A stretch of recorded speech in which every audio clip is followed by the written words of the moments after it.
ሰላም ቤተሰብ እንዴት ናችሁ? እኔ ደህና ነኝ፣ እግዚአብሔር ይመስገን። ከኔ ጋር ሁሉ ሰላም።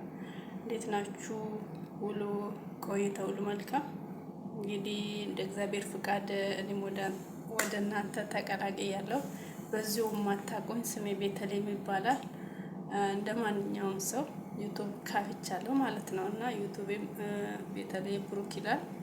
እዛ ላይ ሄዳችሁ እንግዲህ ሰፖርት እንድታረጉኝ በአክብሮት ተጠይቃለሁኝ። እና ደግሞ ሲቀጣጥል እውነቱን ለመናገር አንዳንድ ጊዜ የምታረጉትን ነገር ስታጡ በቃ ምን ልስራ እንዴት ልሁን እያላችሁ ስታስቡ ማለት ነው። እኔ ከራሴ ከገባኝ አንፃር ስናገር በቃ ምን ብላችሁ ቪዲዮ ስሩ፣ የተሰማችሁ ስሜት አሁን እኔ ለምሳሌ ዛሬ ሳስብ እየጨነቀኝ ነበረ በውስጤ የሆነ ነገር ጎሎ ሳይሆን በቃ እንዲሁ ዝም ብሎ ይደብረኛል አንዳንድ ቀን እና ለምን ቪዲዮ አልሰራም ብዬ ተነስቼ ያው ቪዲዮ ሰራሁ።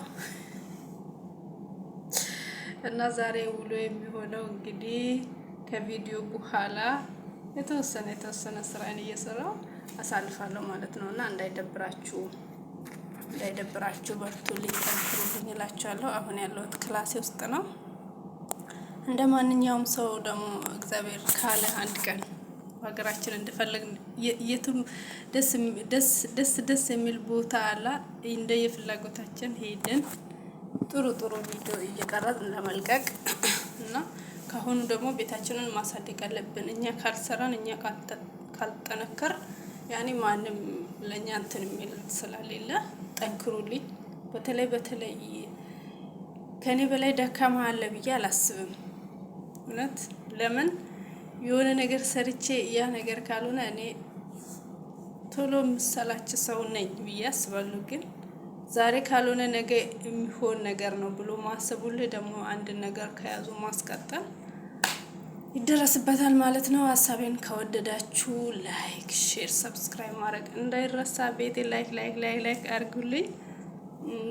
ያው እንደምታውቁት እኔ ያለሁት በስደት ነው። እግዚአብሔር ይመስገን እየሰራው ነው። ነገ ደግሞ የተሻለ ቀን ነው እና አበረታቱኝ። ልሰራ ፈልጋለሁ፣ ለውጥ ፈልጋለሁ እና ዩቲዩብን በደንብ አድርጋችሁ ቪዲዮን ይውልኝ እና ሀሳብ አስተያየት ደግሞ መስጠታችሁን እንዳትተው። በተለይ እኛ የሰው ቤት ያለን ልጆች እንደኔ አይነት ብዙ ነን ያስባለሁ። አይደለም እርስ በራሳችን ለማንንም እኛ ወደ ኋላ እንልም ካለን ነገር። ይሄ ደግሞ በጣም ቀላል ነገር ነው። የሁሉንም ሰው ቪዲዮ እዩ፣ ሰፖርት አድርጉ።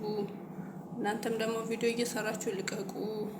አብዛኛም ሰፖርት እናደርጋችኋለን ወደ እድገት እና እንደዛ ነው። ለማንኛውም ዛሬ የለበስኩት ድሬስ በጣም የሚያምር ነው። ምን ያስቀኛል እና አምርም ይወጥ በዚሁም ይውልኝ።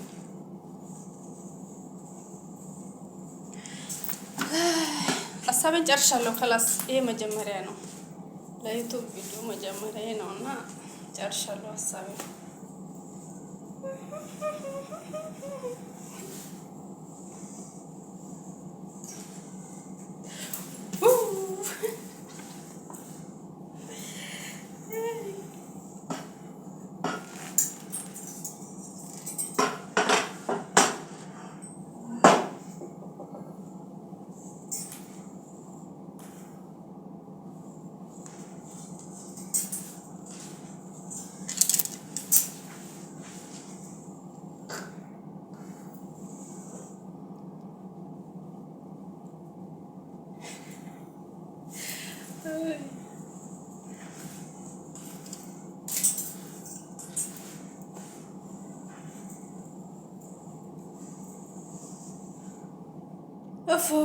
እንደምትወዱት ተስፋ አደርጋለሁ።